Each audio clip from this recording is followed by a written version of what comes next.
Survivre, c'est lutter pour maintenir ce que l'on est. Comme tout animal, on désire rester en vie et faire en sorte que notre enveloppe corporelle persiste. Mais dans le cas des humains, la survie n'est pas uniquement physique, elle est aussi profondément conceptuelle. Chez nous, la notion de soi est d'une grande complexité. Non seulement on s'identifie à des choses extérieures à notre corps, comme nos relations ou nos possessions, mais on s'identifie également à des choses purement conceptuelles comme notre histoire, notre personnalité, nos pensées, nos savoirs, nos idées. On s'identifie à une sorte de mélange entre ce que l'on est, ce que l'on fait et ce que l'on a. La survie, c'est la dynamique qui vise à maintenir et renforcer cette identité en permanence. C'est un processus qui impacte la manière dont on perçoit, dont on pense, dont on ressent et dont on réagit. En fait, elle influence toute notre expérience. C'est cette force constante qui nous pousse à être d'une certaine manière, à nous comporter d'une certaine manière, à réagir et à nous présenter au monde d'une certaine manière. C'est la nécessité de maintenir une cohérence entre tous ces aspects, de façon à former une identité complète qui nous est propre, et qui nous permet d'être reconnaissables comme la personne que nous sommes auprès des autres et de nous-mêmes. Survivre ne signifie pas uniquement être plein de vitalité et en bonne santé. Par exemple, si on s'identifie à une personne fragile et vulnérable, les blessures qui viendront affaiblir notre corps ou notre esprit renforceront cette identité et donc, paradoxalement, notre survie.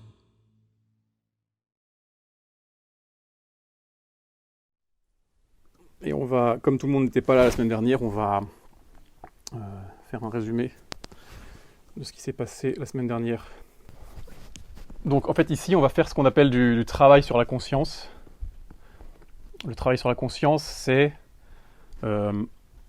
essayer d'observer la nature même de notre expérience. Qu'est-ce que ça veut dire ? Ça veut dire observer comment on fonctionne. Alors pourquoi est-ce qu'on fait ça ? Déjà parce que c'est ce qui est vrai. Et devenir conscient de la manière dont fonctionne quelque chose, c'est la première étape pour modifier, pour transformer cette chose. Donc si on veut se changer ou se modifier, ce serait bien déjà de savoir comment on marche. Dans la plupart des approches de développement personnel ou autres, on est souvent dans l'idée de rajouter, c'est-à-dire d'apprendre, de rajouter des techniques, des savoir-faire, des méthodes. Ici, dans le travail sur la conscience, on a une approche un petit peu différente. On est plus dans le fait de reconnaître ce qui est vrai, et peut-être être dans une démarche de retirer les choses qui sont dysfonctionnelles, pour ensuite peut-être laisser place à de la nouveauté. Donc la dernière fois, on a parlé de la notion de concept. Alors les concepts, c'est pas juste quelque chose pour les personnes intellectuelles, des idées, des théories, c'est beaucoup plus que ça. En fait, les concepts, c'est quelque chose qui est omniprésent dans notre expérience. Quand moi je parle d'un concept ici, c'est une idée à propos de quelque chose. C'est-à-dire, c'est pas une chose en soi, c'est une idée à propos de quelque chose. Et en fait, c'est très présent dans notre expérience. Effectivement, on parlait du mouvement par exemple. Pour voir le mouvement, il faut déjà avoir dans notre expérience du concept. Parce que en fait, quand vous voyez ma main ici, tout ce que vous avez comme expérience, c'est l'expérience de ma main.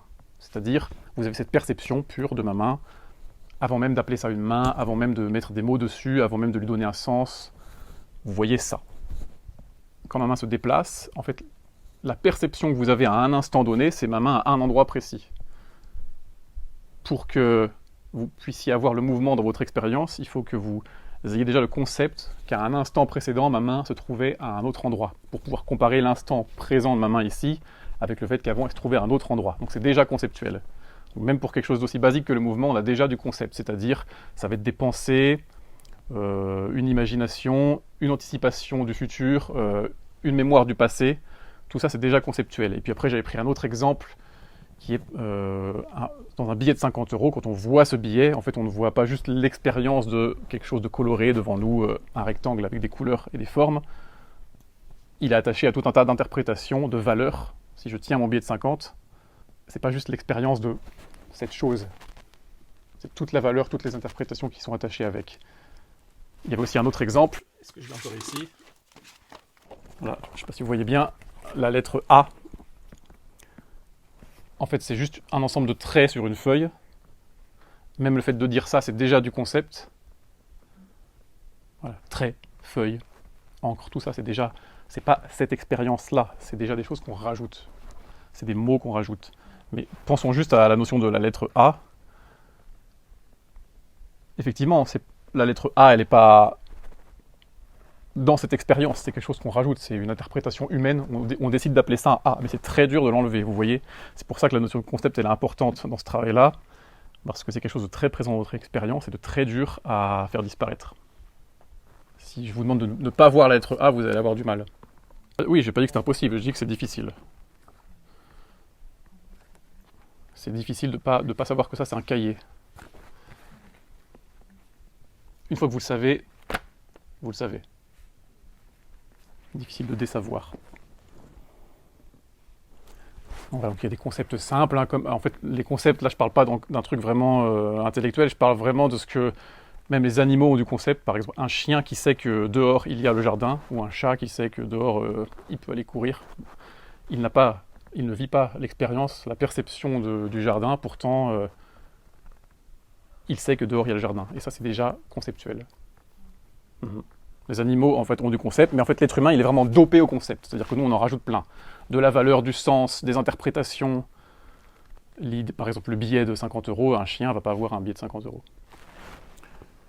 Pas de la manière dont on le voit.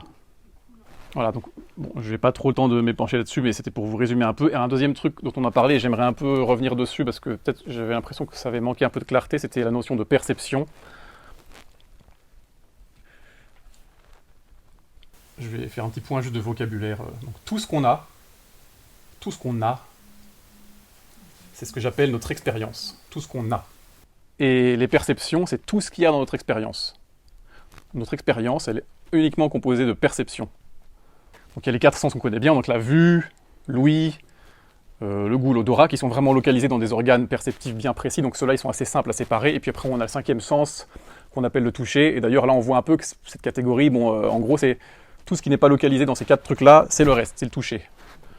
On se rend compte que déjà, c'est un peu arbitraire comme catégorisation et que on pourrait discuter ces catégories. Il y a le sens du toucher, dans le toucher. Il y a la sensation de la température, chaud-froid. Il y a la douleur. L'envie de faire pipi, c'est pas non plus de la même nature que les 3 premiers que je viens de dire.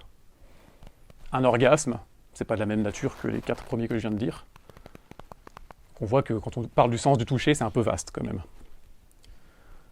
Donc déjà, dans notre vocabulaire habituel, la notion de perception, elle n'est pas très claire. Là, je vais vous ouvrir à quelque chose de plus vaste, c'est-à-dire tout ce qu'on perçoit d'une manière ou d'une autre.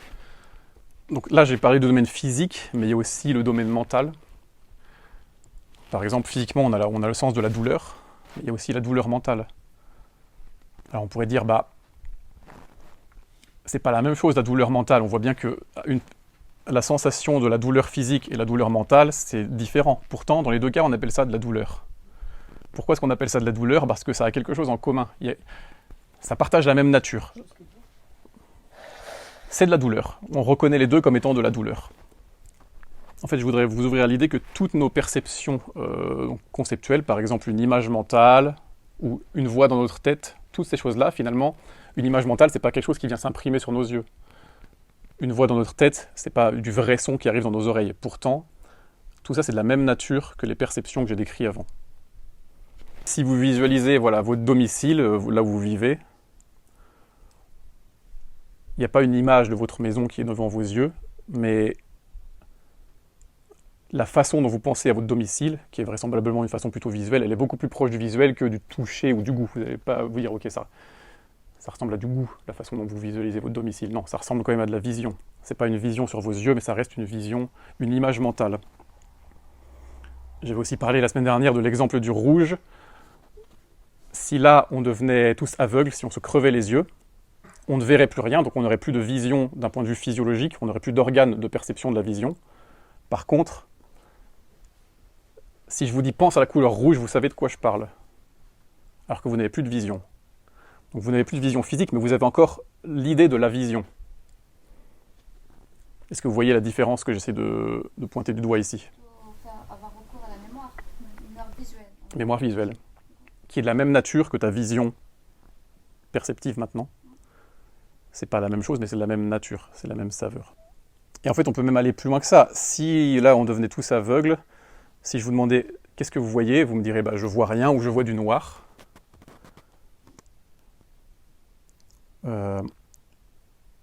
Sauf qu'en fait, pour dire que vous voyez du noir, il faut déjà que vous... Le mot noir, c'est déjà quelque chose qui fait partie du champ lexical de la vision. Donc en fait, pour savoir que vous voyez du noir, c'est que vous avez encore la vision dans votre expérience. Vous comparez votre expérience actuelle, qui est aucune vision, à l'expérience de la vision, et vous dites, ok, là, j'ai du noir, c'est-à-dire une absence de vision. Mais un aveugle de naissance, si on lui demande qu'est-ce qu'il voit, il ne va pas dire du noir. C'est assez intéressant de contempler cette idée. Un aveugle, si on lui dit qu'est-ce que tu vois, il ne comprend même pas la question. Pareil, si vous deveniez sourd, vous diriez, là, qu'est-ce que tu entends? Vous diriez, rien, du silence. Un sourd de naissance n'est même pas au courant qu'il y a du silence. Pour avoir du silence dans mon expérience, il faut que je compare mon expérience, qui est aucun son, à ce que je connais du son, qui est du son, qui est encore dans ma mémoire sonore. Donc ça veut dire que même si je n'entends plus rien, j'ai encore le son quelque part dans mon expérience.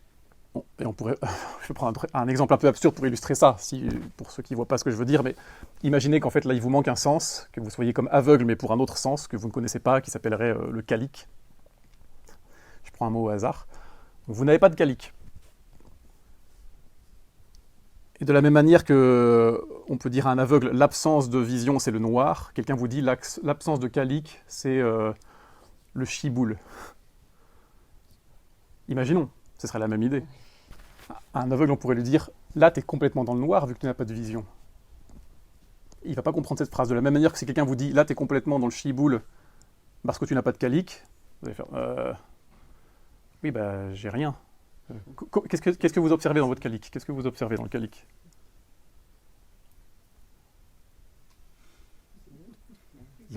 Cette question n'a pas de sens. C'est comme dire à un aveugle, qu'est-ce que tu observes dans ta vision? Il va dire, mais du noir, tu observes du noir. Et là, c'est comme si je vous disais, mais vous observez le chiboule dans votre calique. Vous voyez, l'absurdité. Bon, c'était un petit point sur les perceptions. C'est pas si important que ça dans le cours qu'on va faire aujourd'hui, mais c'était pour, peut-être vous ouvrir à des idées un peu intéressantes. Donc aujourd'hui, on va parler d'un autre aspect qui est important dans notre perception, c'est la notion de survie. Donc en fait, on peut séparer notre expérience en deux aspects. Ce qu'on va appeler ce qui est extérieur à nous et ce qui est intérieur à nous. Le monde interne, c'est notre état interne. C'est ce qu'on considère qui est en notre contrôle et qui n'appartient qu'à nous.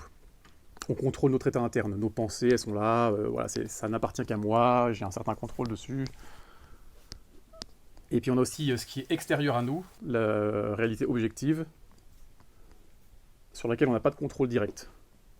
Je peux la modifier, mais je n'ai pas de contrôle direct. Il y a ce cahier-là à côté de moi, c'est pas moi, c'est extérieur à moi. Donc on peut le schématiser comme ça.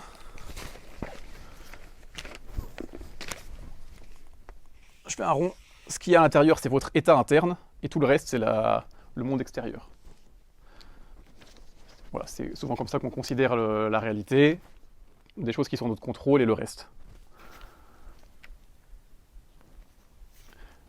Maintenant, dans toutes les choses qui sont extérieures à nous, il y en a certaines en particulier qui vont plus que d'autres nous impacter. Donc là, j'en fais une. Imaginons que ça, c'est une chose qui est dans le monde extérieur. Et elle a un effet sur moi. Elle a un effet sur mon état interne. Cette chose, quelle qu'elle soit, j'appelle ça une condition, et elle m'affecte. Elle a un effet sur mon état interne.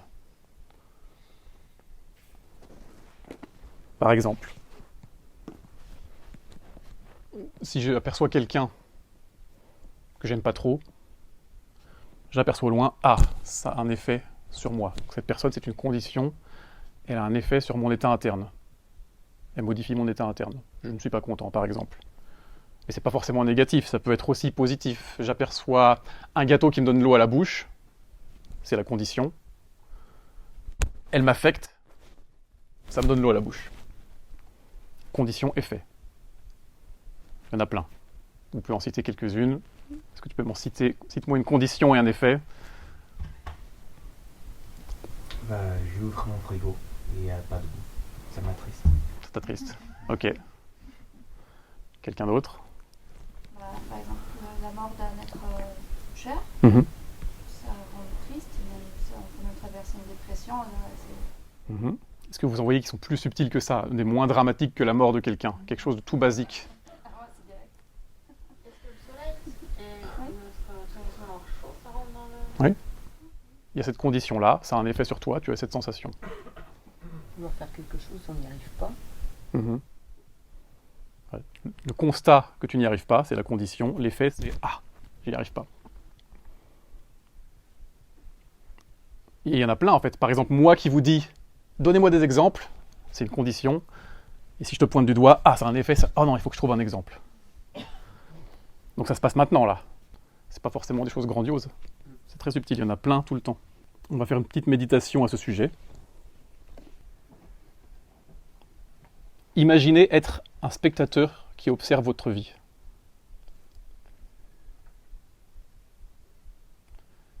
Vous n'êtes plus vous-même. Juste une entité, sans passé, sans opinion, sans jugement.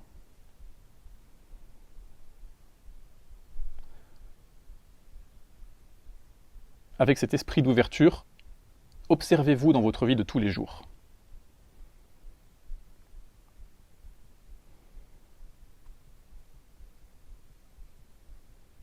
Recherchez dans votre quotidien des situations qui provoquent un effet en vous. Cet effet peut être négatif ou positif. Il peut s'agir de pensées, d'émotions, de sensations.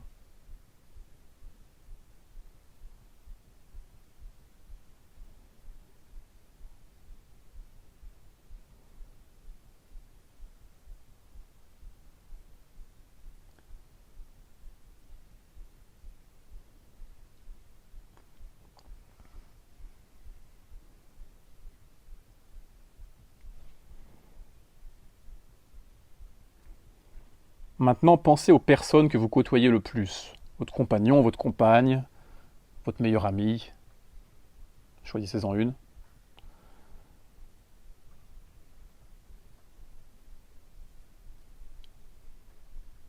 Observez en quoi cette personne vous affecte. Observez ce qui survient en vous.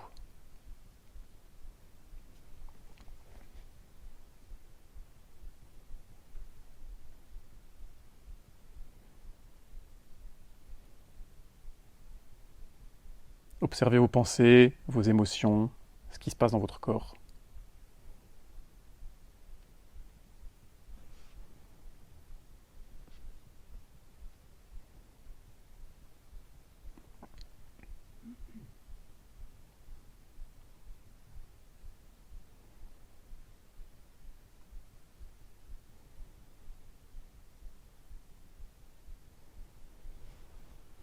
Maintenant, pensez à votre travail ou à une activité qui occupe une grande partie de votre vie.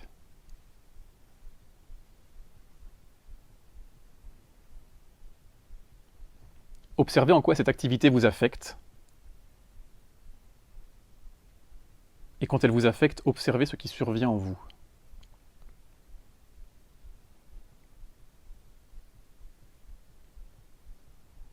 Dans vos pensées, dans vos émotions, dans votre corps.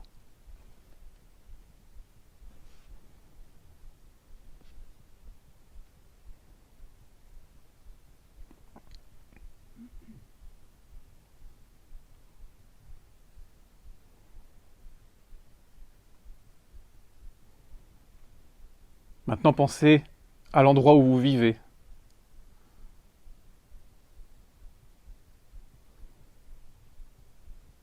Observez dans ce lieu ce qui vous affecte. Et quand quelque chose vous affecte, observez ce qui survient en vous.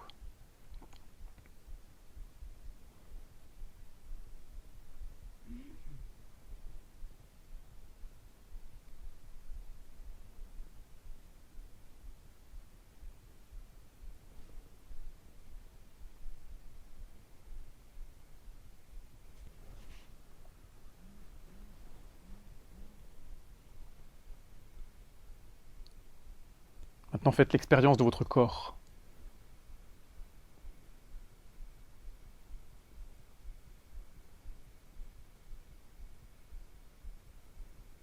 Observez dans votre corps ce qui vous affecte.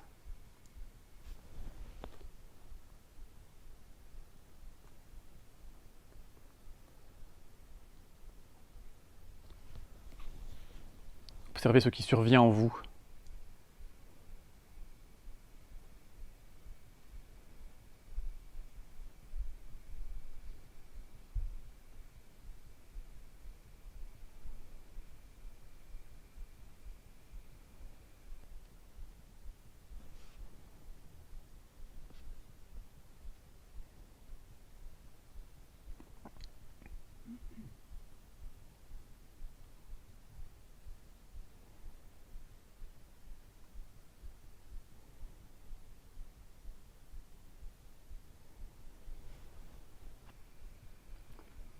Vous pouvez terminer tranquillement votre méditation.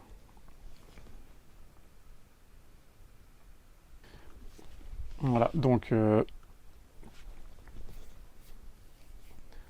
on est sans cesse soumis à plein de petits effets. Ça peut être très basique. Je vois l'interrupteur, ah, je sais que c'est un interrupteur. Voilà, ça produit cet effet en moi. Voilà l'interrupteur. C'est déjà un effet. Et l'interrupteur agit déjà comme une condition. Ça n'a pas besoin d'être hyper négatif ou hyper positif. Donc là, voilà, il y a cet effet-là, donc qui est le fait d'affecter quelque chose. Mais en fait, souvent, quand on observe des dynamiques, de manière générale dans la nature, les dynamiques, c'est souvent un échange. C'est-à-dire que, voilà, comme en physique, le principe d'action-réaction, on pousse une force, il y a un truc qui vient en retour. Voilà, c'est un peu pareil. Une condition m'affecte, et souvent ce qui va se passer, c'est que moi, en retour, je vais vouloir... Voilà, là, le truc n'écrit pas, donc ça m'affecte. Et en retour, je cherche à pallier à ça. Donc je cherche à manipuler ça. Alors là, bah, je ne peux rien lui faire pour qu'il fonctionne, mais je vais forcer un petit peu. Donc c'est ce que je suis en train de faire, voilà, au moment où j'écris. Voilà. Vous voyez, j'affecte le crayon. Parce que le crayon m'affecte en n'écrivant pas bien. Et donc, la situation a un effet sur mon état interne, ça m'énerve par exemple, et suite à ça, je veux modifier cette condition qui m'énerve. Cette action-là, j'appelle ça la manipulation. J'entre dans une pièce, il fait noir, ça a un effet sur moi, ah il fait noir. Du coup, j'entre dans une manipulation qui est de mettre fin à cette condition, c'est-à-dire chercher l'interrupteur et appuyer dessus. Et en fait, on peut observer à quel point on est sans cesse dans cette espèce d'échange en fait, face aux choses souvent qui nous affectent. On est souvent dans une mouvance d'essayer de les manipuler, c'est-à-dire de les modifier, de modifier la condition qui crée un effet sur nous. Et ça se passe très rapidement. Une question. On peut pas, enfin, manipulation, pas aussi dire, parler de réaction plutôt que de manipulation. Je préfère manipulation parce que ça vous fait réagir. Le fait que je parle de manipulation, c'est une condition qui affecte votre état interne. C'est il parle de manipulation, moi j'aimerais un mot plus neutre. Et la manipulation que tu fais, c'est de me demander d'utiliser un autre mot que manipulation. Je manipule pas. C'est ce que j'appelle manipulation, mais comme voilà, et je fais exprès d'utiliser ce mot-là parce que je sais qu'il est un peu connoté négativement et que ça fait réagir. Manipulation, mais je manipule pas. Si, j'ai pas dit que c'était mal. Ton intervention était dans le but de modifier la condition qui est que je vous demande d'utiliser le mot manipulation ou de... Mieux à comprendre. C'est ça. Tu vois, l'échange qui se passe en ce moment, c'est exactement ça. Condition-effet. C'est-à-dire, par exemple, la condition que je crée, c'est j'ai un ton qui te semble accusateur, ça crée un effet dans ton état interne, c'est non, il faut que je rectifie, il ne faut pas qu'il pense que j'ai un ton accusateur, donc tu me dis non, je voulais juste comprendre. C'est cette dynamique dont je parle. Maintenant. Voilà un exemple. Et du coup, la contemplation, elle sert à quoi par rapport à cette manipulation ? La contemplation, on va aller voir un peu après ce que c'est, mais la contemplation, elle nous sert à aller voir ce qui est vrai, à voir finalement, à enlever justement des couches de choses qui se passent, comme on parlait avant des concepts, et puis aussi de toutes ces dynamiques. Pour l'instant, en fait, on observe juste les dynamiques qui se passent. On n'est pas dans un but d'essayer de les changer. Elles ont lieu, et après, on va peut-être contempler pour voir justement ce qu'on en fait. Mais comme je disais au début, notre premier objectif, c'est pas de changer, c'est de comprendre ce qui se passe.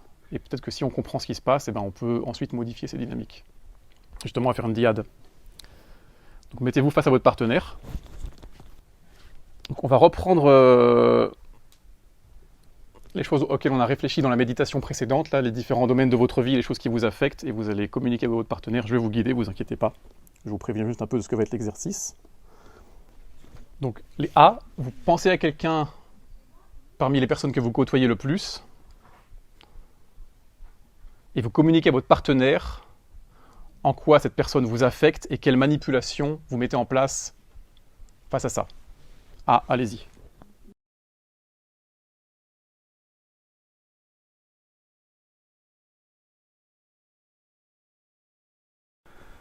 Vous voyez qu'il y a plein de dynamiques de conditions et d'effets qui ont lieu tout le temps, dans plein de domaines, sous plein de formes. Alors voilà, une dynamique, c'est un peu une danse entre deux choses, c'est-à-dire une condition, un effet. Ça a un effet sur moi, du coup moi-même je deviens une condition pour faire un effet sur la condition, et il y a cette boucle qui tourne comme ça. Et j'ai une interaction, j'ai une relation avec cette condition. On pourrait prendre un peu une analogie de danseurs dans une pièce, donc il y a des couples de danseurs qui dansent ensemble, mais en fait ils sont tous dans une grande pièce, et en dansant, non seulement ils dansent chacun deux par deux, mais ils doivent faire attention aux autres danseurs, c'est-à-dire qu'il y a des interactions entre tous ces trucs-là. Et bien là c'est pareil, toutes les conditions et les effets dont vous avez parlé, c'est pas des choses qui se passent de manière indépendante dans votre expérience. Elles se mélangent les unes aux autres. Je vais vous donner un exemple pour que vous voyez ce que je veux vous dire. Prenons une situation, mon boss me promet de l'argent, c'est le but d'un boss. C'est une condition. L'effet que ça a sur moi, c'est « Ok, je vais travailler ». Je travaille pourquoi ? Pour obtenir en relation à cette condition, justement pour qu'il me donne de l'argent. Et puis il me donne de l'argent pour que je travaille. Condition, effet, condition, effet. Mais en fait, il ne se passe pas que ça dans ma vie. Il peut se passer d'autres choses. Imaginons que je suis en train de travailler d'arrache-pied pour avoir cet argent. Et en travaillant rapidement, je prends ma tasse de café qui est un peu trop chaude et je ne me rends pas compte, je bois et je me brûle. Et là, donc, du coup, il y a cette condition, je me brûle. L'effet que ça a sur moi, c'est que ça me donne de la douleur. Du coup, je manipule cette condition qui est la tasse de café, c'est-à-dire j'éloigne la tasse de café de moi pour mettre fin à ce processus. Donc là, on a vraiment deux choses qui se passent. Moi qui travaille dur pour faire plaisir à mon boss, et puis en travaillant dur, moi qui me brûle avec une tasse de café. Et peut-être que cet événement-là, il va agir sur le fait que je suis en train de travailler dur pour mon boss, et ça va juste changer ma relation à mon travail. Je vais me dire, ah mais maintenant les choses me brûlent, du coup j'ai plus envie de travailler aussi dur pour mon boss parce que je fais les choses rapidement. Et puis du coup je perds les pédales, et du coup je fais des bêtises, et du coup je me brûle. En fait, on voit que tout est un peu interconnecté. Donc là, la manière dont on observe cette dynamique, c'est vraiment de prendre une condition isolée et de regarder l'interaction qu'elle a avec moi, mais en fait, tout se relie un petit peu. Et puis la raison pour laquelle je travaille dur pour mon boss, pourquoi ? C'est parce qu'il y a aussi une autre condition, un autre effet qui conditionne tout ça, c'est que je pense à de la nourriture, c'est une condition, où je vois de la nourriture. L'effet que ça a sur moi, c'est que ça me fait saliver. Et donc moi, j'ai plus envie d'être juste dans un état de salivage, je veux obtenir la nourriture, et donc c'est pour ça que je travaille, pour faire plaisir à mon boss, pour avoir de l'argent, et que je vais vite, et que je me brûle avec ma tasse de café, et que tout ça est un peu relié. Donc vous imaginez maintenant toutes ces conditions et ces effets qui agissent en permanence. L'ensemble de tout ça, c'est ce que j'appelle la survie.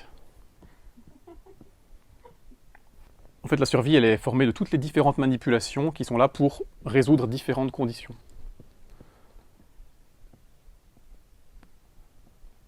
Qu'est-ce que ça veut dire survivre au sens large ? Pas forcément la survie d'un humain, mais la survie. Survivre, c'est maintenir quelque chose dans le temps. Quelque chose qui survit, c'est quelque chose qui se maintient, qui perdure à travers le temps. Ce que j'appelle survie dans ce travail, qu'est-ce qu'on maintient à travers le temps? Qu'est-ce qu'on maintient à travers le temps? Qu'est-ce qu'on essaye de maintenir quand on survit? Est-ce que quelqu'un a une idée? C'est ça. On se maintient, nous. Alors, qu'est-ce que ça veut dire? Ça, on va voir un peu ce que ça veut dire, nous, justement. Pour un animal, c'est assez simple. Il va essayer de maintenir son corps, juste de survivre, c'est-à-dire de ne pas mourir physiquement. Pour un humain, c'est un peu plus complexe, le sens de soi. Et j'ai une petite vidéo là-dessus que je vais vous montrer parce qu'elle va mieux faire le job que moi, même si c'est moi qui parle dedans. Donc là, c'est pas la survie au sens darwinien où les animaux, l'évolution, tout ça, c'est vraiment la survie du soi. Est-ce que quelqu'un a une question là-dessus ou un commentaire? Exister. Euh, Comme on est et avec notre évolution, passé, présent, futur. Comment on veut être, essayer de se rapprocher. Soit qu'on veut être ou pas. c'est maintenir ce que tu appelles toi. Alors après, ça peut être très vaste. Là, j'ai des petits exemples. Par exemple, un acte de charité, on pourrait se dire, c'est bien, faire la charité, c'est bien. Mais en fait, c'est surtout si on se voit comme quelqu'un de charitable et qu'on ne donne pas à un mendiant, on arrête de survivre comme une personne, en tant qu'une personne charitable. Or, on veut être une personne charitable. Donc pour survivre comme cette personne, on doit donner. Ou en tout cas, on est poussé à donner. C'est l'image de soi. La survie de soi. Et le soi, effectivement, chez les humains, est très conceptuel. On a une image de nous. Une identité qui est formée de plein de facettes. Mais ça peut aussi marcher dans l'autre sens. Par exemple, un acte de méchanceté. Si je me vois comme un dur à cuire et que quelqu'un me tient tête, si je ne réagis pas à cette personne, je ne vais pas survivre comme le dur à cuire que je suis. Pour maintenir ça, il faut que je lui tienne tête. Une petite lecture maintenant, un petit passage. On se construit à partir de notre passé, de notre expérience de vie et de nos habitudes. Cela détermine et fige notre manière d'être et notre manière d'être affecté par les conditions qui se présentent. Or, les possibilités qui s'offrent à nous dans le présent dépendent de notre manière à réagir à notre expérience. Nos pensées, nos émotions, nos actions proviennent d'un système qui détermine la valeur, le sens, l'importance de tout ce qui se présente à nous, dans le but de maintenir le concept de nous-mêmes. Ce système, c'est la survie du soi. La survie, elle fait en sorte que notre soi se maintienne dans une cohérence avec notre expérience passée, avec notre histoire. Notre survie, elle demande à ce que tout soit évalué. Elle demande à ce que nous sachions quelle relation on va établir avec tout ce qui rentre dans notre expérience. Dès que quelque chose rentre, il faut qu'on sache quelle relation avoir avec cette chose. Donc on se rend compte en fait que ici, cette dynamique de survie, donc, qui est faite de ce que je vous parlais avant, des conditions qui ont un effet sur nous et nous qui voulons modifier ça, et donc cette espèce de boucle, quelque chose nous affecte et on le manipule, ça se passe tout le temps. Voilà, là, c'est exactement ce que je fais avec ce cahier à cet instant. J'observe le cahier qui est là, je veux qu'il reste ici.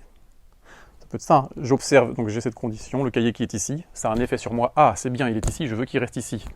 Qu'est-ce que je fais? Je continue à le maintenir ici. Donc je le manipule pour qu'il reste dans cet état. C'est aussi une possibilité de manipulation. Donc même en ne faisant rien, je manipule. Je maintiens l'état du cahier ici. Tout le temps, tout le temps, tout le temps. On va faire une autre dyade. Maintenant que vous vous connaissez un petit peu mieux, mettez-vous face à votre partenaire. On va commencer par les A. A. Communiquez à votre partenaire tous les jugements, bons ou mauvais, que vous avez déjà eus à propos de vous-même. Parce qu'en fait, on en arrive à un point intéressant, c'est que là, quand on parle des jugements qu'on a sur nous-mêmes, il y a cet aspect, en fait, on se rend compte qu'il y a des choses. Avant, je vous disais, donc il y a donc ce rond, c'est mon état interne, et tout le reste, c'est ce qui est extérieur à moi, qui est hors de mon contrôle. Et donc il y a des choses dans le monde extérieur, une condition, quelle qu'elle soit, qui m'affecte et sur laquelle je réagis. Mais en fait, tout ne se passe pas que dans le monde extérieur. Des fois, ça se passe aussi dans ce que j'appelle mon monde interne. Par exemple, j'ai un jugement sur moi, c'est une condition, et j'ai une autre partie de moi qui réagit au jugement que j'ai déjà sur moi. C'est-à-dire que moi, dans mon état interne, j'ai un jugement sur moi, et une autre partie de moi, dans mon état interne, réagit à ça. C'est-à-dire, ah non, je ne devrais pas avoir un jugement sur moi. Et donc, ce truc-là qui réagit à ça, essaye de dire, arrête d'avoir un jugement sur toi. Donc en fait, on pourrait le représenter, on pourrait rajouter en fait des points là-dedans. Par exemple, on pourrait dire, voilà, par exemple, quelqu'un me dit, t'es trop nul. Du coup, ça a un effet sur moi. Je me dis, ah non, je me sens trop nul. Ça a un effet. Mais le fait que je me sente trop nul, ça va agir comme une condition sur une autre partie de moi qui va dire, non, faut pas que tu te sentes trop nul, non, ne te sens pas trop nul. Et donc après ce truc-là, bah, il va peut-être dire, ouais, non, je suis pas nul, et lui, il va agir sur cette condition. Donc, vous voyez, il peut y avoir des chaînes d'événements comme ça, de conditions et d'effets. Et ça se passe pas que entre nous et le monde extérieur, ça se passe aussi entre nous et nous-mêmes. Plusieurs parties de nous qui entrent dans cette dynamique de conditions-effets. Une guerre civile interne, c'est ça, à l'intérieur des murailles de la ville, c'est-à-dire en vous. Mais bon, donc quoi qu'il en soit, cette dynamique de conditions-effets, elle est de la même nature qu'elle se passe entre vous et le monde extérieur, quelqu'un d'autre, un objet ou autre, ou entre vous et vous-même, ça reste ce truc-là. Mais c'est juste pour vous ouvrir peu à peu l'esprit au fait que ce truc-là se passe partout. C'est pas juste vous contre le monde.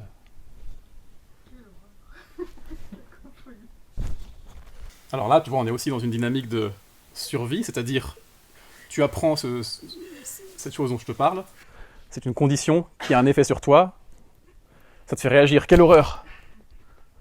Et donc peut-être que tu te dis, comment est-ce que je pourrais sortir de ça? Comment est-ce que je pourrais sortir de la manipulation et de la survie? En fait, si on réfléchit bien, on se rend compte qu'on ne peut pas sortir de la manipulation, puisque pour sortir de la manipulation, il faudrait qu'on modifie ça, ce qui est déjà une manipulation. C'est-à-dire, je veux sortir de ça. On constate qu'on est là-dedans, bloqué dans ces boucles de survie et de manipulation. C'est une condition, ça a un effet sur moi. Ah non, j'ai pas envie d'être là-dedans. Du coup, je vais en sortir. Je vais trouver quelque chose. Et en fait, le fait d'agir, c'est déjà en train d'alimenter cette boucle même dont on est en train de parler. Dans la contemplation, il n'y a pas de recherche de volonté. Volonté, c'est-à-dire Enfin, quel est le lien entre la pratique de la contemplation et la volonté? le libre arbitre. Je pensais à la volonté, de poser une volonté ou de ne pas la poser. Je pense que je fais référence à ce qu'on appelle le libre arbitre, on peut appeler ça de différentes manières, c'est-à-dire, est-ce que dans tout ce truc-là, dans cette dynamique, est-ce que moi j'ai mon mot à dire? Puisque je semble être conditionné par tout ce qui se présente à moi et réagir d'une manière à changer ça, et je suis pris dans cette boucle. Déjà. Dans la contemplation, il n'y a pas de but en soi, si tu veux. Le but de la contemplation, c'est de voir ce qui est. Dans un domaine ou un autre, voilà, on se pose une question, on observe. Comme je dis au début, le but du travail sur la conscience, c'est, avant d'essayer de changer quelque chose, avant d'essayer de se transformer, c'est déjà bien de voir comment on fonctionne. Donc là, on observe juste comment on fonctionne. Peut-être que ça ne va pas nous faire plaisir. Mais au moins, on sait comment on fonctionne, on est sur une meilleure position pour ensuite peut-être s'améliorer. Plutôt qu'essayer de s'améliorer de manière inconsciente sans savoir quelles sont les dynamiques profondes qui nous gouvernent.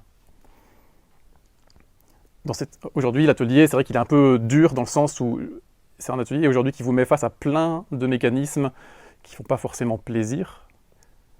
Mais en même temps, on peut observer aussi que le fait que ça ne fasse pas plaisir, c'est le mécanisme dont je parle. C'est-à-dire, « Ah, ça ne me fait pas plaisir. Ah, condition, effet, non, il faut que ça change, non. » Je parle de ça. Donc en fait, vous pouvez observer déjà la réaction que vous avez face aux affirmations que j'avance, voir si ça a l'air vrai dans votre expérience. Après tout, peut-être que je vous raconte des cracks, peut-être que c'est faux ce que je vous raconte. Observez si ce que je vous raconte a l'air vrai. Je suis personne, hein. C'est votre expérience. C'est votre expérience. Et ce qui est intéressant dans ce travail, c'est que tout ce qui se passe dans l'atelier fait aussi partie de votre expérience. Vos réactions par rapport aux exercices, c'est votre expérience. Mais ça permet déjà d'illustrer justement les dynamiques dont on parle. Parce que ce que je parle, c'est pas abstrait, c'est pas pour demain. C'est pas quand on est à un séminaire de spiritualité. Non, c'est maintenant. L'effet que mes mots ont maintenant sur vous, positif, négatif.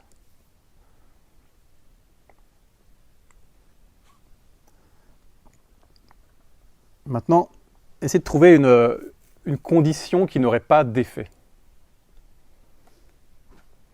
Est-ce que vous pouvez en trouver une? On dort. On dort, pas d'effet. Pensez à rien. Du coup, c'est pas vraiment... Ouais. Alors, dormir, quand tu dors, du coup, est-ce que c'est une condition dont tu fais l'expérience? Puisque tu dors, tu n'es pas là pour recevoir la condition. Donc, tu vois que ce n'est pas vraiment une condition. Tu n'es pas en train... Ah, je dors. Non. Puisque quand tu dors, tu n'es pas là pour dire « Ah, je dors ». Justement, tu n'es pas là. Quand tu es dans un sommeil profond, j'entends, pas dans les rêves. Pareil, tu disais la mort. Bah, mais quand tu es mort, quand tu es morte, tu n'es pas là pour recevoir la condition. Justement, par définition, tu n'es pas là. Donc, ce n'est pas non plus une condition. Peut-être une habitude. Quelque chose, on est tellement habitué que c'est devenu un automatisme chez nous. Mhm. Et qu'on ne se rend même pas compte. Mais au moment où tu t'en rends compte, et même juste le fait, imagine que tu as une habitude comme ça et que tu réfléchisses et que tu te rends compte et que tu en parles, ça y est, c'est devenu une condition parce qu'elle est devenue présente dans ton expérience. C'est-à-dire, c'est vrai que moi je mange vraiment trop de chocolat. Ah, du coup, ça y est, au moment où tu l'aperçois, à l'instant même où tu l'aperçois et que c'est plus une habitude inconsciente, ça devient une condition. Il y a un effet sur toi. Si elle n'est pas consciente, ça n'est pas une... Enfin, voilà, ça n'est pas une... Oui, mais en même temps, elle n'est pas présente dans ton expérience. C'est ça qu'il faut se rendre compte. Bah, alors, on me pose vraiment du coup la question, le fait de se rendre compte, déjà c'est un mécanisme, un Mhm. schéma dans le cerveau. Oui. C'est-à-dire que Tout.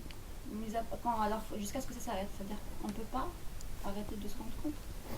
Essayez d'arrêter de vous rendre compte. C'est pas facile de stopper, il faut penser à rien. Peut-être arriver à une certaine forme de méditative où on n'est plus rien, on fait partie de tout et rien. Mhm. Mais en tout cas, dans la vie quotidienne, on se rend compte que voilà, une condition qui n'aurait pas d'effet, ce serait en gros quelque chose qu'on ne perçoit pas. Parce qu'à partir du moment où on le perçoit, ça a au moins cet effet-là sur nous qui est de le percevoir. Donc il faut une condition qui n'aurait pas d'effet, ce serait quelque chose qu'on ne perçoit pas. Or, je disais au début que notre expérience, la chose dont on parle aujourd'hui, c'est tout ce qu'on perçoit. Donc il n'y a pas de condition qu'on ne perçoit pas. En fait, une condition, ce serait un truc qui serait hors de notre expérience. Mais donc ce ne serait pas une condition. Je vais vous lire un petit passage. Donc un premier point de vue, ce serait de dire que les conditions, elles génèrent un effet en nous. Mais un autre point de vue, ce serait peut-être de se dire qu'en fait, non, c'est nous qui sélectionnons comme des conditions toutes les choses qui génèrent un effet en nous. En fait, je ne dis pas simplement que tout nous affecte. Je dis également que notre expérience, c'est la somme de tous les effets qui sont produits sur nous. C'est ça notre expérience. Notre expérience, c'est les effets des conditions.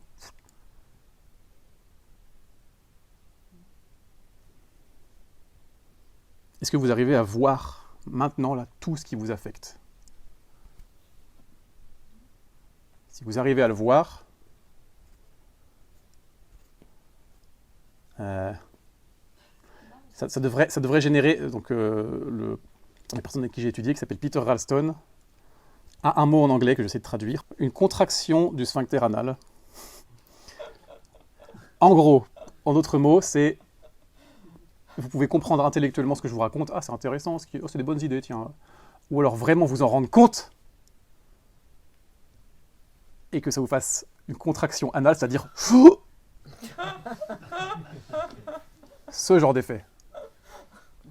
C'est de ça que je parle. Je parle pas de « Ah, intéressante l'idée », je parle de «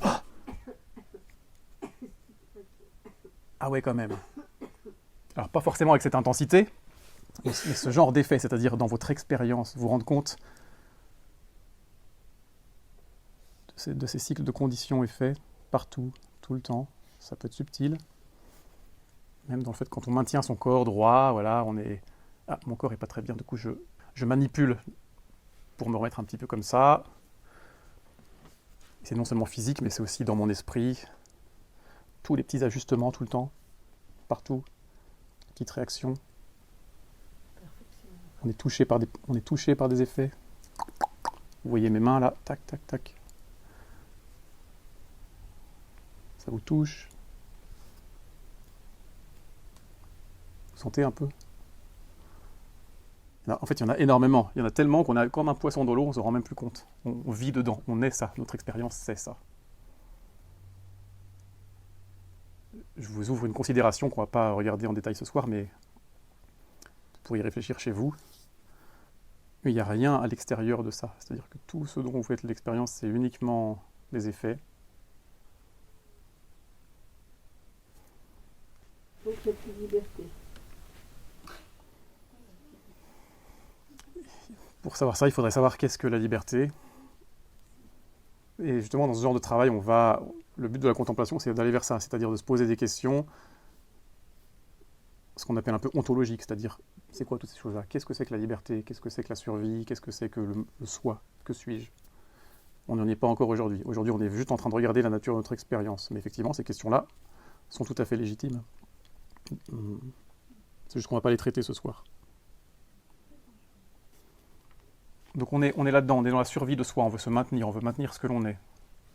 On peut être effrayé par cette réalisation et vouloir en sortir, vouloir changer ça. Le fait de faire ça, c'est déjà une tentative de manipulation pour changer cette condition. Donc c'est déjà de la survie. Le fait de dire « moi je veux sortir de ces boucles de survie », c'est déjà une phrase qui est un acte de survie.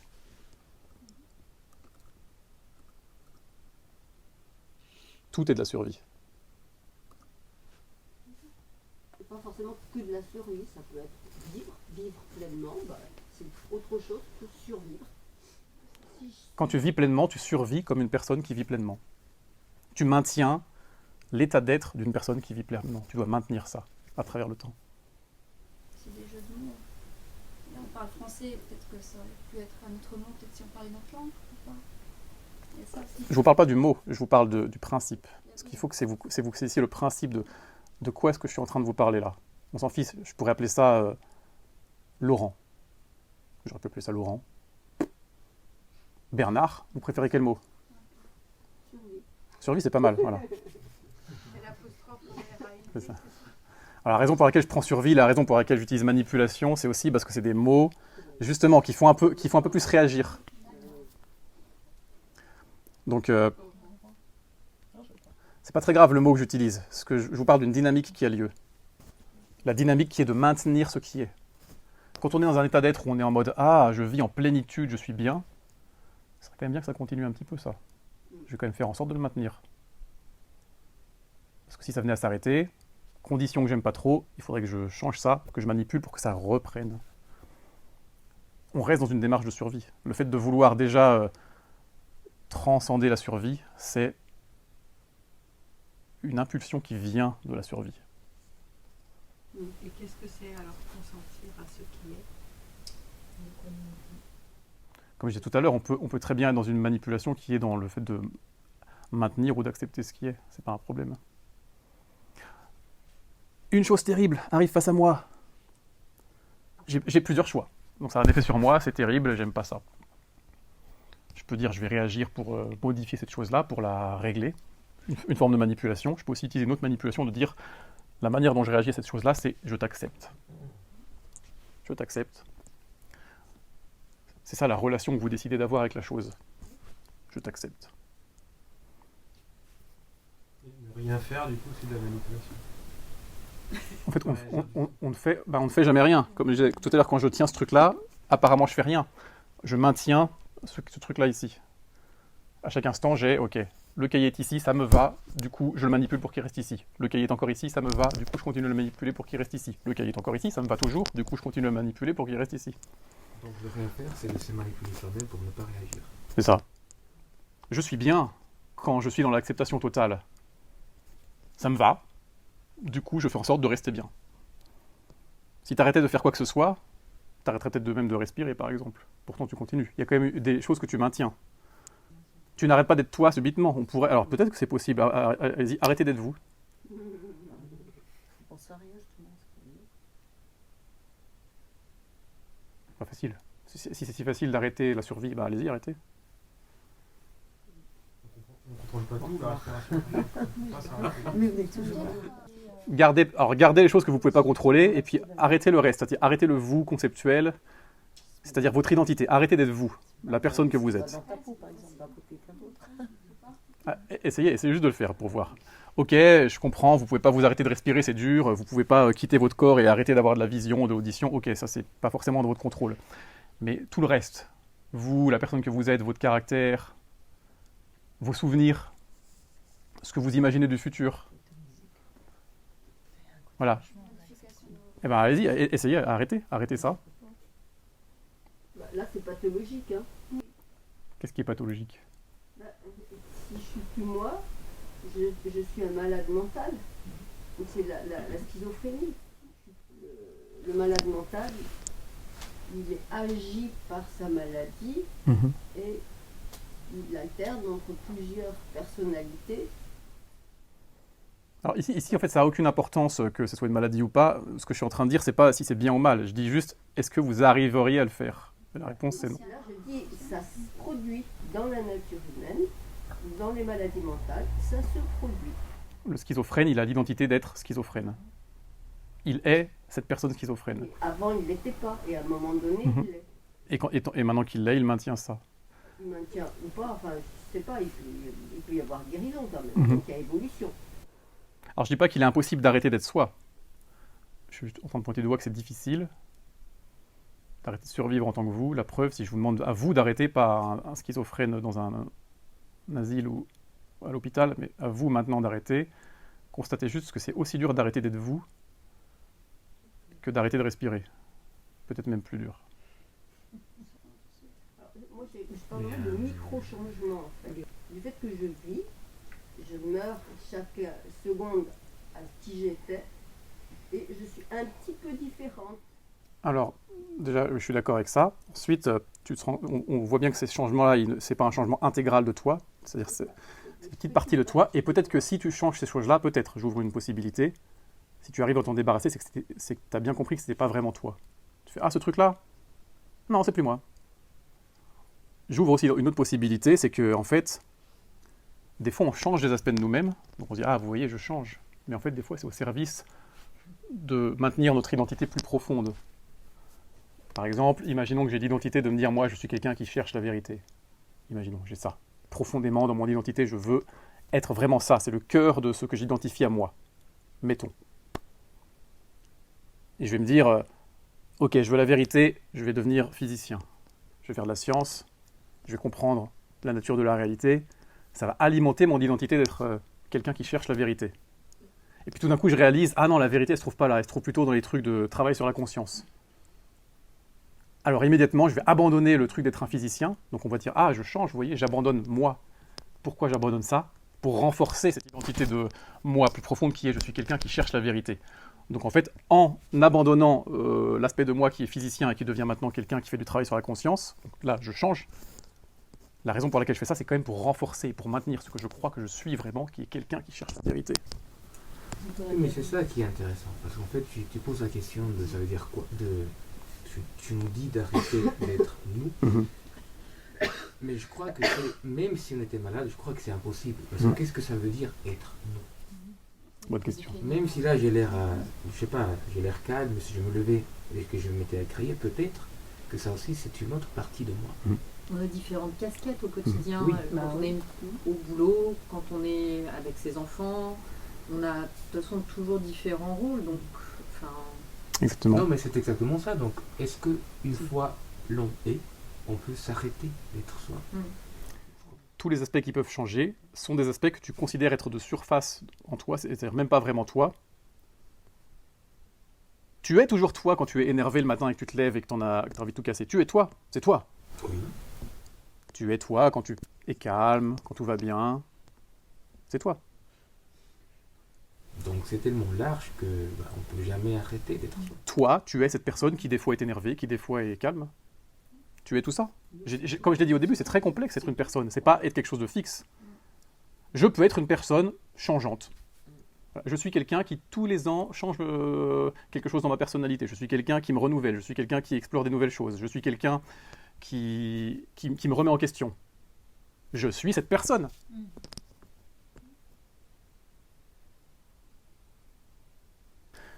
Dans la survie, on s'identifie à quelque chose qu'on veut maintenir. Peut-être que c'est intéressant de voir à quoi on s'identifie pour se rendre compte, effectivement, des fois, imagine quelqu'un qui est colérique 100% du temps, et puis tout d'un coup, il se rend compte, ah non, je pourrais ne pas être colérique. avec quoi vient cette réalisation? Elle vient avec le fait de se dire, si je peux ne pas être colérique, et que quand je suis pas colérique, je suis toujours moi quand même, vraisemblablement, j'ai pas disparu. Du coup, je ne suis pas fondamentalement quelqu'un de colérique. Puisque je peux ne pas l'être et continuer à être moi. Je suis là encore, j'ai pas disparu. Je me transforme.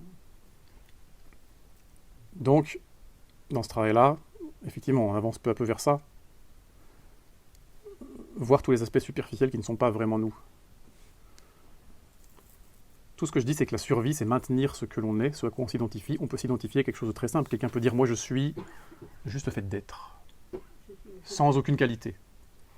Alors peut-être on peut arriver à ce niveau-là. Mais en tout cas, quand on arrive à ce niveau-là, on veut au moins maintenir ça. On veut au moins rester juste le fait d'être.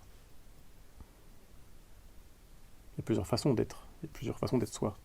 Le fait est que la survie, ça reste maintenir cette chose-là.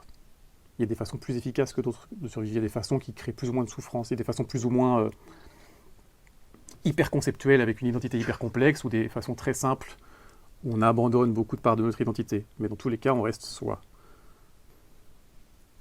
Donc on voit que notre expérience de nous, elle est déterminée par toutes les choses qui agissent comme des conditions sur nous, qui créent des effets. Ça, c'est vraiment déterminé pour venir alimenter et renforcer la personne le soi qu'on veut maintenir, quel qu'il soit.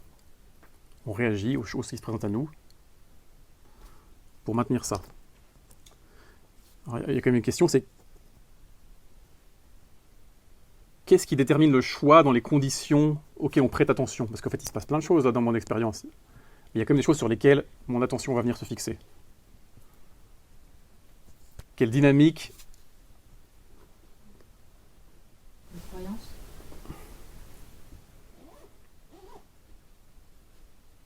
La croyance, elle résulte de quelque chose de plus fondamental. En fait, il y a quelque chose... On va faire une méditation juste après. Pour l'instant, je ne vous demande pas de répondre, mais juste de vous ouvrir à cette question. Je suis en plein dans la survie. Je suis une manifestation de la survie. Je suis la survie du moi. Je fais cette survie en focalisant mon attention, en faisant l'expérience de choses de conditions qui ont un effet sur moi et sur lesquelles je vais tenter de manipuler pour maintenir ce que je suis. Qu'est-ce qui va déterminer sur quelle chose je porte mon attention? On va faire une petite méditation. Peut-être un peu, pour certaines personnes qui pourraient vous amener à des choses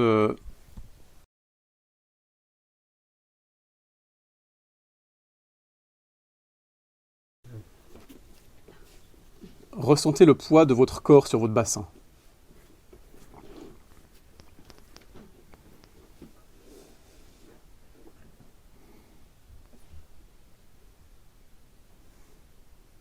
Ressentez le contact de votre corps avec le sol et le coussin.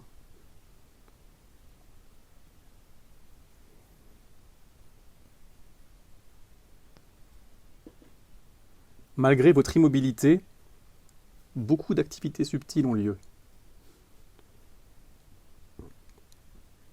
Ressentez l'activité subtile de votre corps.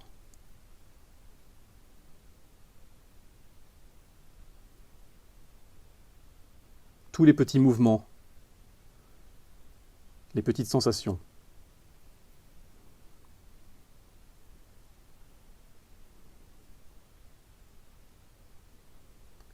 Remarquez-vous des tensions, des contractions.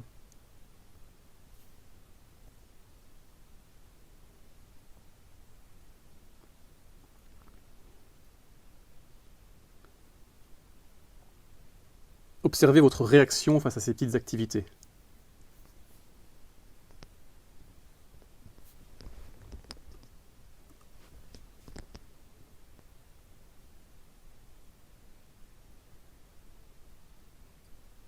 Tentez-vous de les contrôler. Tentez-vous de les ignorer.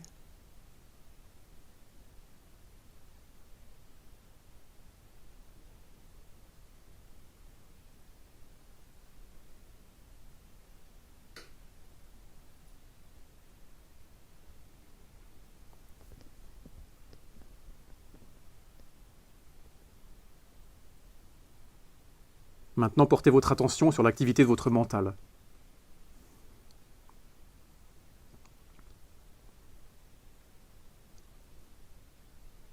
toutes les petites pensées, même incomplètes.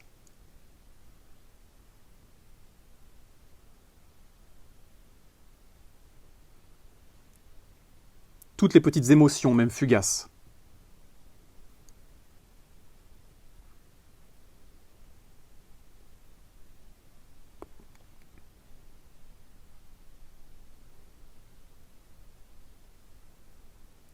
Remarquez-vous des tensions, une agitation?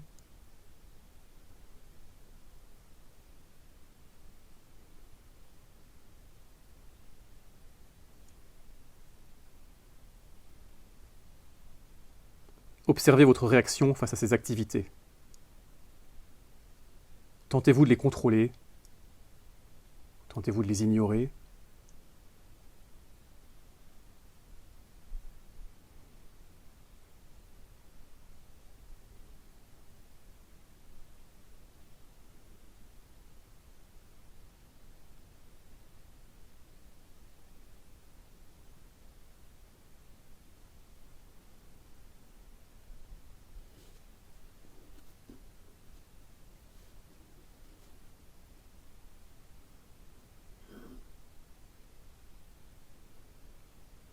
Essayez de considérer tous les aspects de votre expérience, ne laissez rien de côté.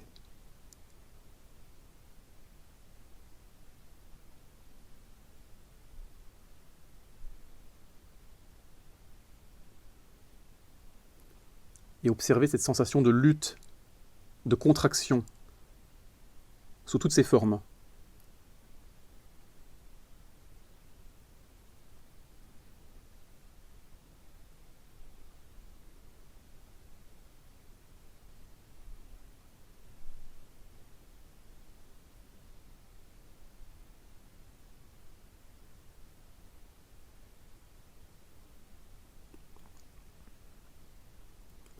Cette chose qui vous empêche d'être absolument calme.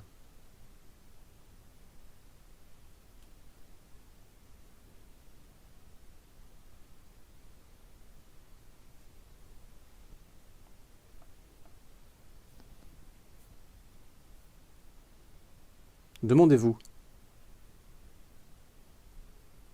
qu'est-ce que cette sensation de contraction sous toutes ses formes?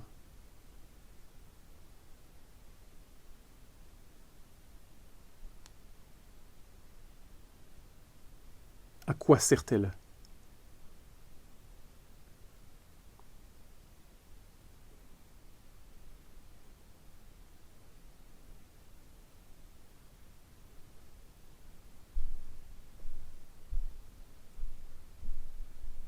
Je suggère ici que la nature de cette sensation est la souffrance.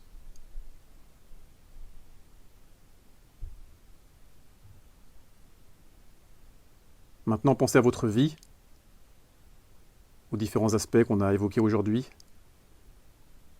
vos relations, vos activités, votre passé, votre futur, toute votre vie.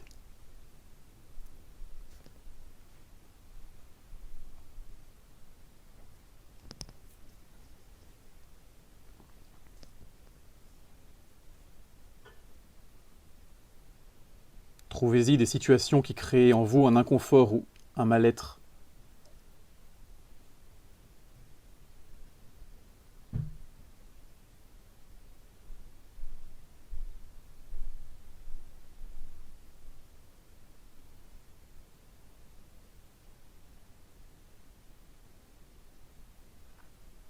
Parmi ces situations d'inconfort ou de mal-être dans votre vie, isolez-en une.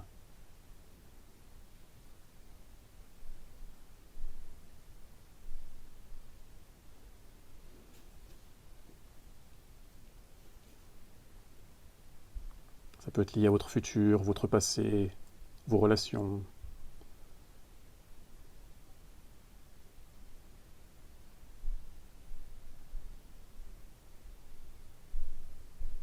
Quand cette situation a lieu, quelles réactions prennent place en vous? Observez vos sensations corporelles aussi bien que votre discours intérieur.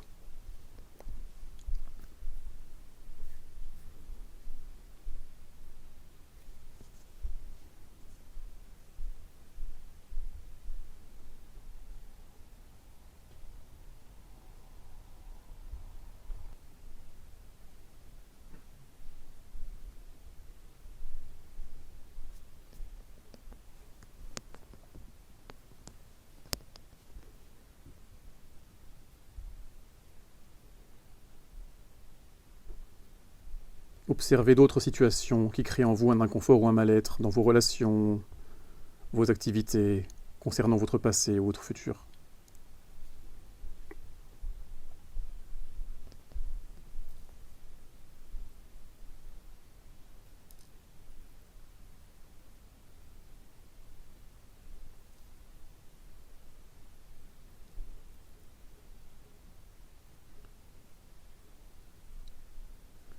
Pour ces situations, essayez de voir quelle partie de vous est attaquée quand la situation se présente.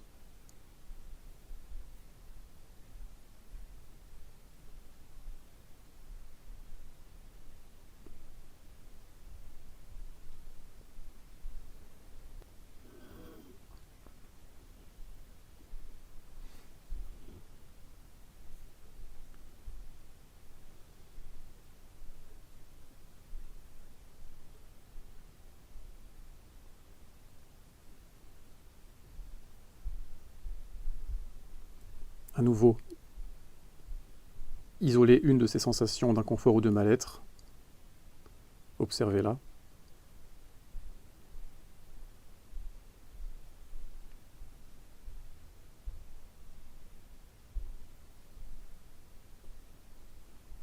Quand cette souffrance a lieu, quelles hypothèses avez-vous au sujet de vous-même ou au sujet de votre vie ?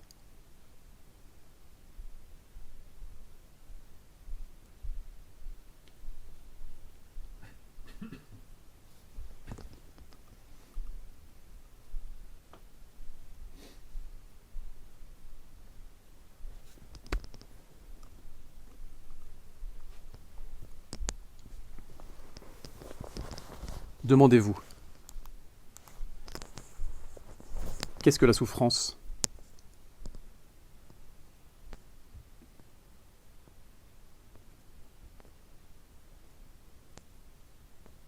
À quoi sert-elle ?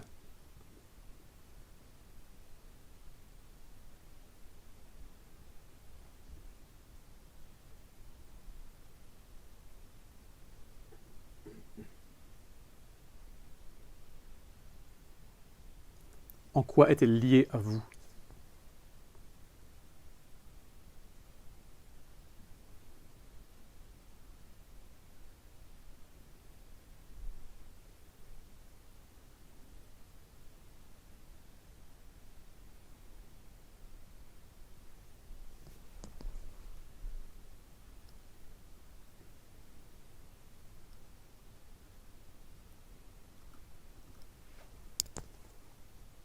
Vous pouvez terminer tranquillement votre méditation.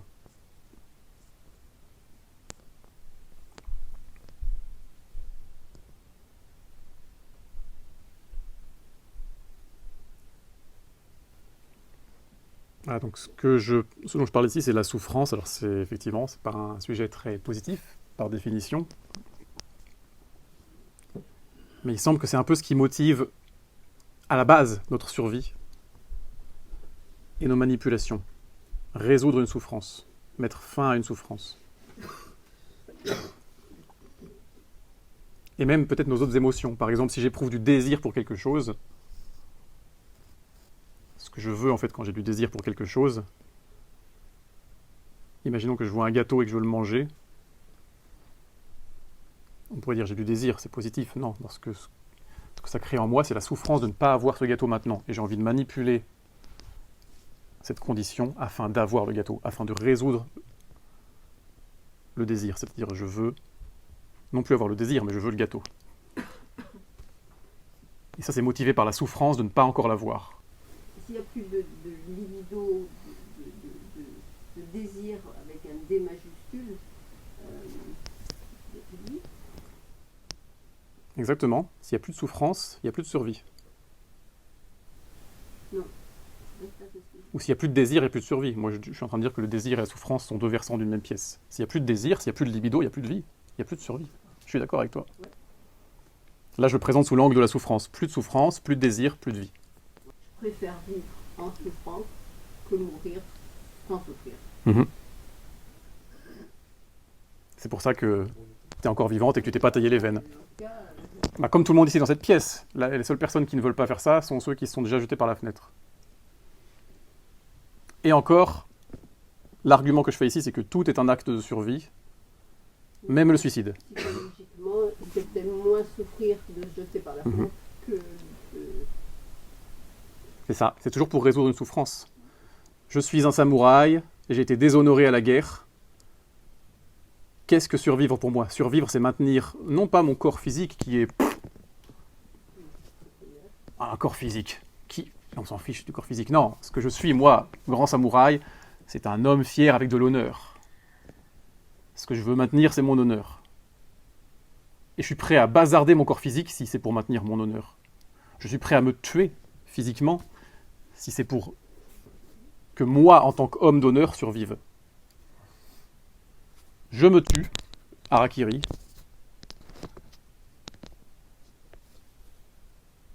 Mon corps meurt, donc je meurs physiquement, mais je maintiens mon identité de « je suis un homme d'honneur ». Cette identité, elle est maintenue. Et c'est ça que je m'identifie, auquel je m'identifie, moi. Le suicide est un acte de survie. Dans cette circonstance, dans cette situation. L'argument de secours, c'est que tout ce qu'on fait est de la survie. Donc se jeter par la fenêtre, ça en est. Sous une forme un peu contre-intuitive, mais effectivement, on peut voir que c'est pour échapper finalement à la souffrance, et la survie, c'est échapper à la souffrance. Tu peux survivre en étant un moine zen assis en haut d'un monastère qui médite toute la journée. Tu peux survivre en étant Donald Trump.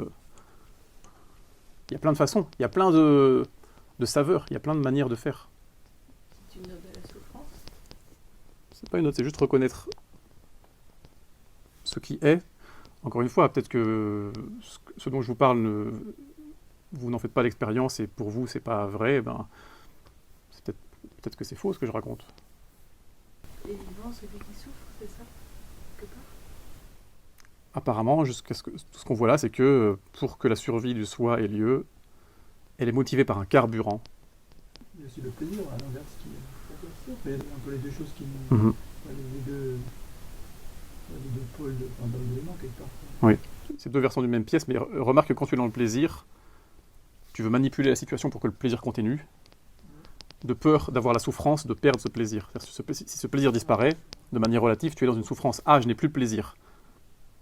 Alors il y a différentes manières de manipuler pour échapper à la souffrance. Donc il y a juste essayer de changer la condition qui crée la souffrance, d'essayer de réparer ça. Donc voilà, j'ai pas ce gâteau, je vais modifier ce truc-là pour avoir le gâteau. Voilà, comme ça c'est résolu. Mais on peut aussi avoir d'autres stratégies de manipulation. On peut créer, par exemple, on peut être dans le déni, on va s'auto-manipuler pour ne pas être affecté par cette condition. Voilà, je vais ignorer ça. Voilà, je vais me distraire à quelque chose, qui appelle plus à ma souffrance. Ce gâteau-là, je le veux. Donc j'ai la souffrance de ne pas l'avoir. Soit j'essaye d'aller la voir pour résoudre la souffrance, soit je peux aussi faire appel à une autre souffrance encore plus grande, c'est « Ah non, si je le mange, je vais grossir et ça me ferait encore plus souffrir. » Je me concentre là-dessus, du coup je ne mange pas le gâteau. En utilisant une forme de souffrance ou un désir plus grand, si tu veux. Quand on est dans l'observation de la souffrance, sans commencer. Alors, En quoi il y a manipulation? D'être juste avec. Accepter la souffrance. parce que tu veux rester, parce que cet état d'être avec la souffrance, cet état d'accepter la souffrance te permet finalement de moins souffrir. La raison qui t'a motivé pour entreprendre cette démarche d'être avec, c'était justement pour ne plus souffrir. Je souffre, alors je m'assois et je décide d'être avec, pour résoudre la souffrance. C'est bien la souffrance qui a motivé cette action d'être avec. Ensuite, quand tu es dans cette situation-là, on se sent bien. Ce serait quand même bête que ça s'arrête, donc je fais en sorte que ça continue. Je continue à être avec. Pourquoi cette notion de dualité, d'être bien ou mal avec quelque chose? Juste être avec. Est-ce que tu y arrives? Plusieurs façons d'être, peut-être. Alors le but final, c'est un peu le spoiler de tout ça, le but final de tout ce travail-là, c'est ce que tu dis. Mais avant d'arriver à ça, avant d'essayer de changer, il faudrait déjà comprendre ce qui est, c'est-à-dire les dynamiques qui ont lieu maintenant. Je doute que quiconque dans cette pièce soit hors de ça, tout ce que je décris, la survie là. Il y a peut-être quelque chose au-delà de ça, mais après... Vous ne viendriez pas à un atelier de contemplation s'il n'y avait rien à résoudre dans vos vies, s'il n'y avait pas quelque chose à apporter, à découvrir, s'il n'y avait pas quelque chose pour vous. Peut-être que cet atelier va vous apporter quelque chose à vous, pour votre survie.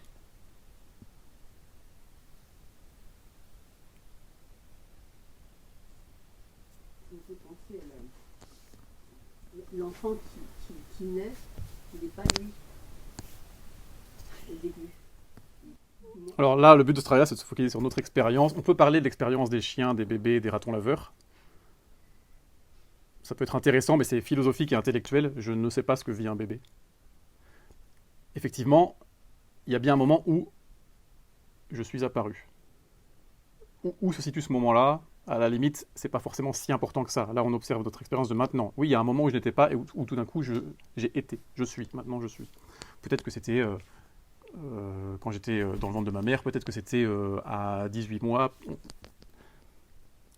Ça ne change pas la nature même des questions qu'on se pose ici. Donc on a parlé de la souffrance, maintenant on va parler de la peur. Désolé pour ces deux thématiques, mais elles sont un peu liées. C'est la peur de la souffrance. C'est ça. Alors justement, le fait qu'on survive, ça crée la possibilité de... Enfin, le fait que la survie existe crée la possibilité que le soi soit maintenu. Donc la survie crée la possibilité du soi.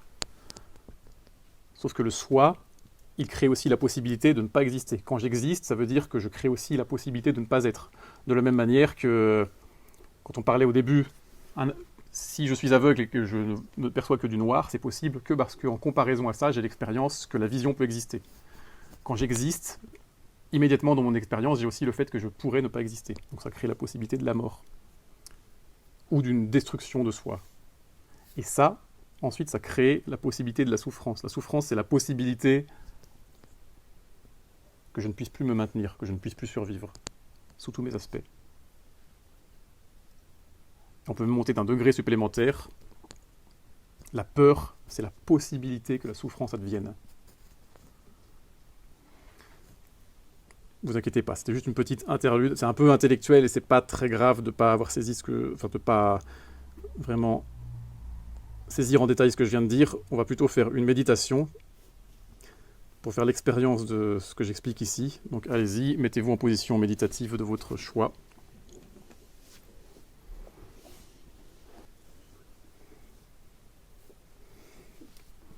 Pensez à l'une de vos peurs. Pas forcément une peur profonde, ça peut être juste, vous allez devoir parler devant une assemblée de personnes, monter sur scène, par exemple.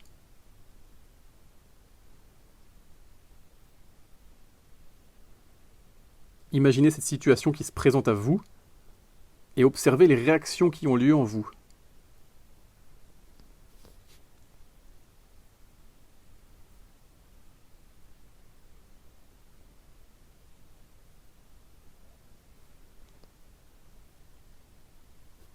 Observez vos pensées ou votre dialogue interne.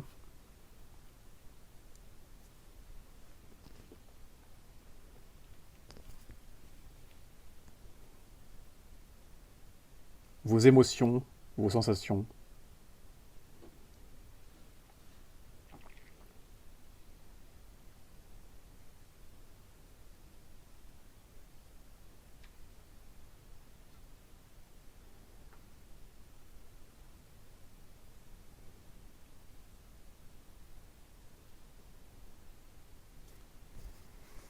Au quotidien, il est difficile de reconnaître la peur car elle prend souvent des formes plus subtiles. La peur n'est pas forcément la terreur. Explorez plutôt ses variantes possibles, telles que l'anxiété, la résistance,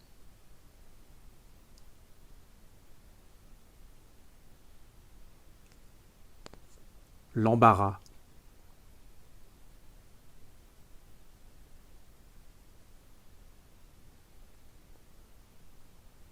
l'évitement.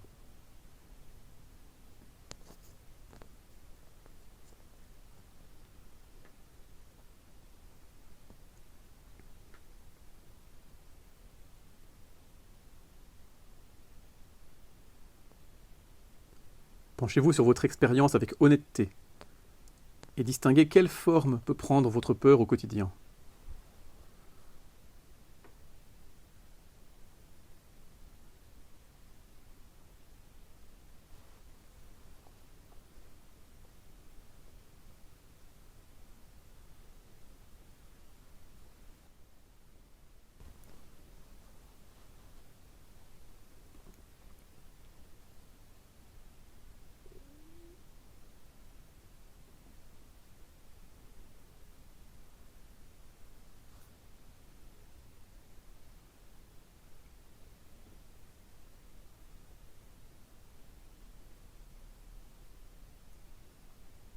La peur peut prendre des formes subtiles.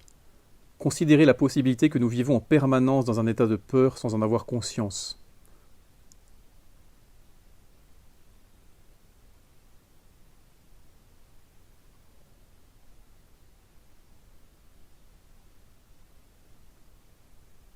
Quand on se sent bien, il se peut qu'on lâche cette sensation de peur et de résistance, mais elle ressurgit rapidement.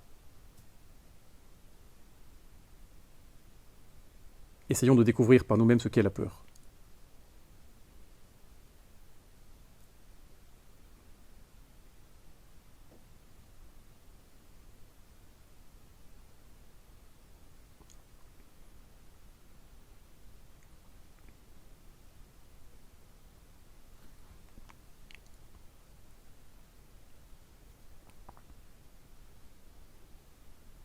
Qu'est-ce que la peur ? Quelles sont ses dynamiques ? Mettez de côté tout ce que vous croyez savoir sur la peur et observez uniquement la peur dans votre expérience présente.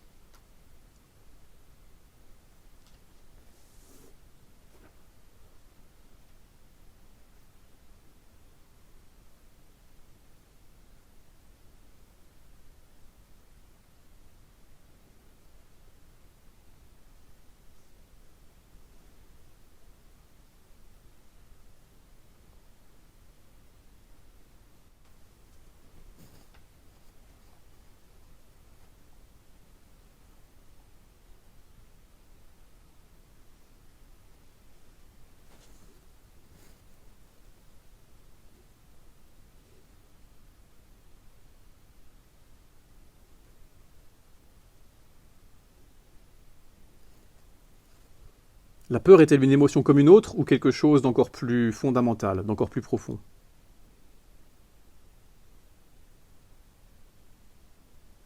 Quand on est en colère, cela s'accompagne-t-il d'une forme de peur ?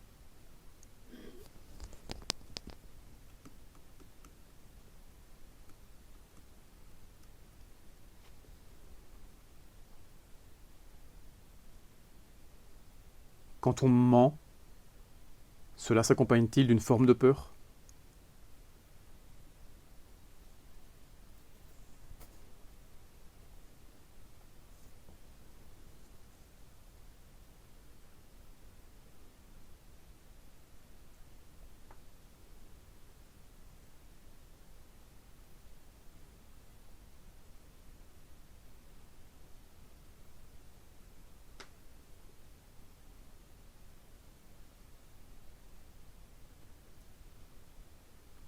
Il y a beaucoup d'activités mentales qui accompagnent la peur. Quand on se met à chercher des solutions, à calculer, à mentir, à nier. Qu'est-ce que toute cette activité ? Qu'essayez-vous d'accomplir ?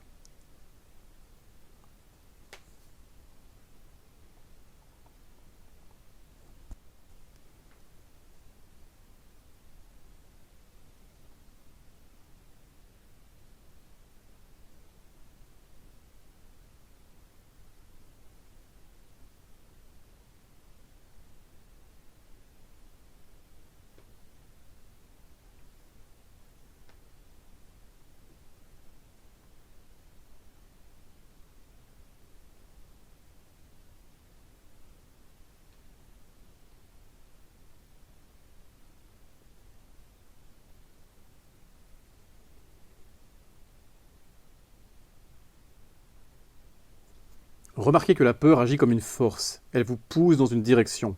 De quoi s'agit-il ?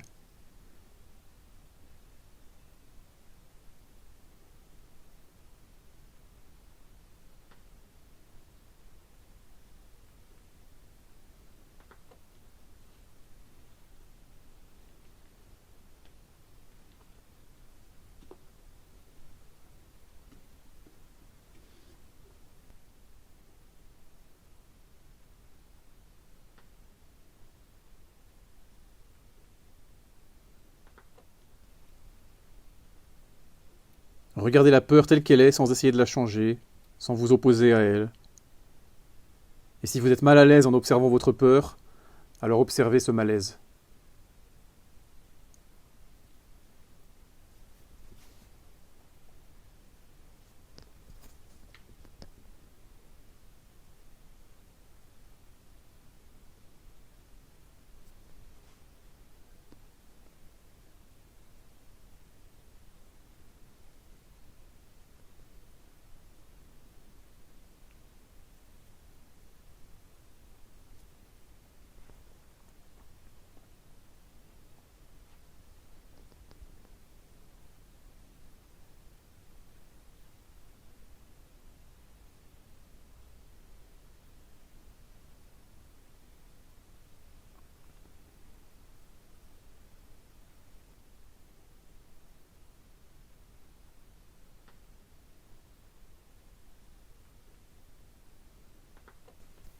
Le problème, c'est que si la peur est présente en permanence, elle devient une sorte de normalité pour nous.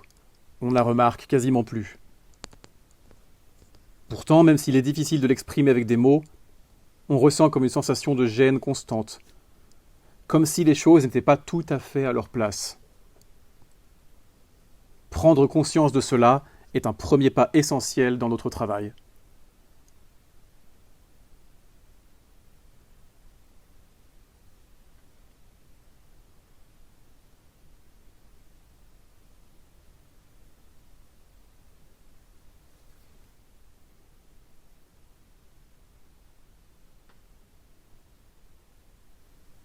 Je vous laisse terminer votre méditation.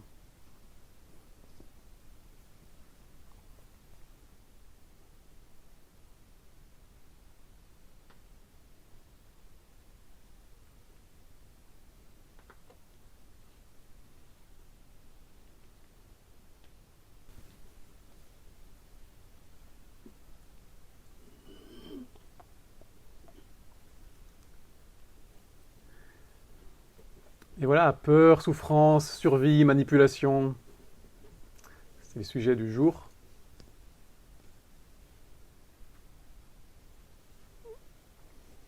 Ce qu'on semble pouvoir conclure aujourd'hui, c'est que tout ce qui est dans notre expérience vise à se maintenir, c'est-à-dire à survivre.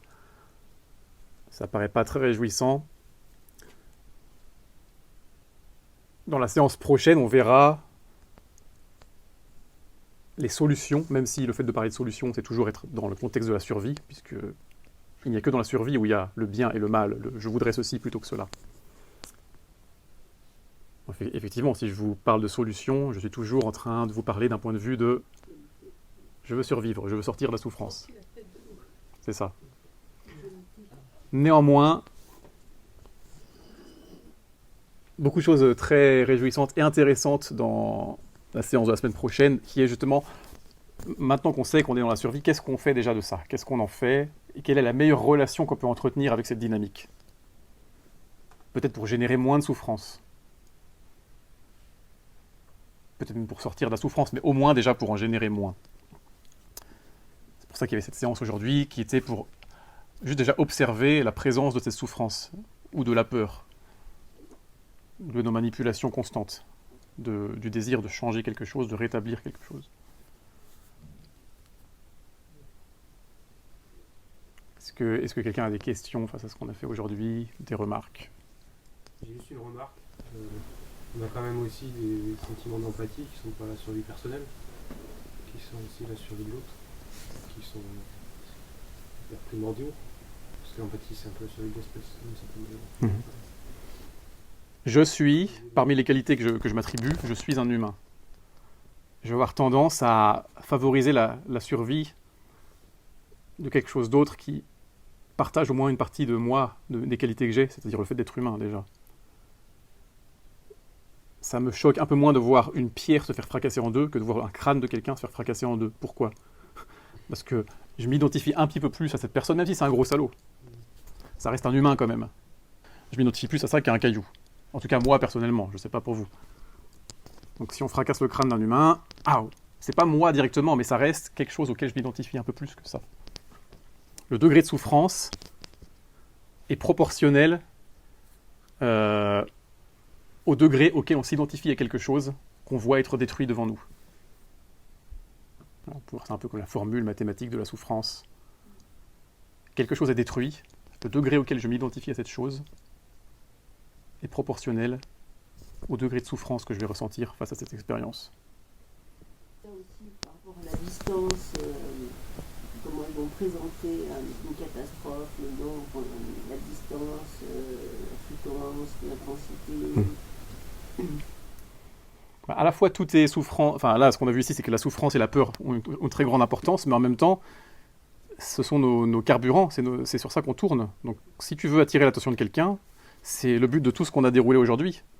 Ces choses, ces conditions qui ont un effet sur nous, ont un effet sur nous parce que justement ça carbure à la peur et à la souffrance. C'est pour ça qu'on regarde ça. Voilà. On va pas s'étendre plus. Merci à tout le monde d'être venu. Je suis très content qu'il y ait...